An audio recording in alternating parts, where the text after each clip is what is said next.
د 7 میلیونه افغانیو په ارزښت د ولایت مقام مراجعینو لپاره د نوې انتظار خونې د بنسټ ډبره کېښودل شوه.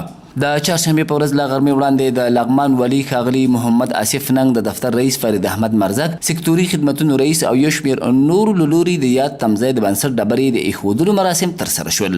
د لغمان والي ښاغلی محمد آصف ننګ وایي د ولایت مقام انتظار خونه یا ریسپشن به د چارو ادارې د 7 میلیونه افغانیو په لګښت د 7 میاشتو په موده کې د تصدۍ بنایي له لوري د 13 متره اوږدوالي او 10 متره عرض په درلودلو سره په پاخه او اساسي ډول جوړه شي.